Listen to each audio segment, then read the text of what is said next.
kind of like an unlikely friendship, and I think in the real world they wouldn't have been friends, but in the kabubble, you end up gravitating towards each other, and so they become unlikely friends, but really good friends. And so Tanya's also a reporter. She works for a different network, but she's been in Kabul just a little longer than Kim. I think she's a very adaptable person anyway, so she can adapt to situations a lot quicker than maybe Kim did, but she also fakes it, kind of like fake it till you make it, for sure. She talks a lot, but it works, She do anything with conviction and people buy it, so that's kind of like her philosophy. It's a big feature in the film that the ratio between male to females reporters in Afghanistan are, the males vastly outweigh the females. So Kim and Tanya and Shakira have a lot more male attention than they ordinarily would, which is, where a lot of the humor in the script comes from. And there's, the joke that, a 4 back home is a 10 in Kabul, and you go back home, you're back to being a 4 again, sort of thing. So yeah, they are in the boys' club. They're just surrounded by dudes all the time, so they really have to hold their own.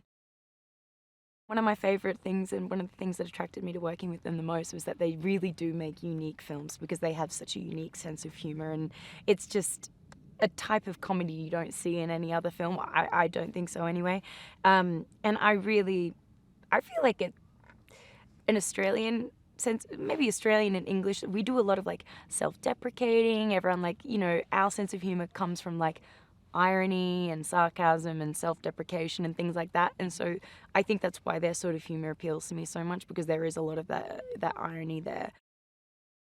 They've done everything together since they were like in college, so they really rely on each other in it's really sweet. It's in a really sweet way. But I was curious to see whether one person would take the technical side aspect of directing and the other would take the, hands-on acting side of it, and whether that was, definitely isolated. But it's not. They both have their moments. They swap each day to each scene, to each take. It's they just really flow together. Everyone knows who Tina is. I mean, Mean Girls is a massive part of my teenage years. My friends and I still quote the movie so often, it's ridiculous. But yeah, no, I've seen a bunch of Tina's movies and a bunch of her, sketch performances and things like that. She's one of the greatest comedic actresses of our time, so it's kind of hard not to know her.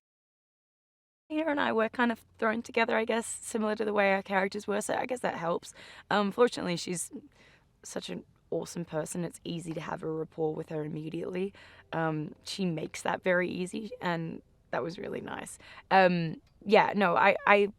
was definitely intimidated, for sure. I'm always intimidated working against someone that talented, because you're just aware that you need to lift your game. Martin Freeman plays Ian. He plays him extremely well. He's hilarious. He's been around for a long time, and he gets it, and he knows everyone. Tanya and him are friends. He's very funny. He's very sassy. The girls love it. Like, he's that character that you love to hate.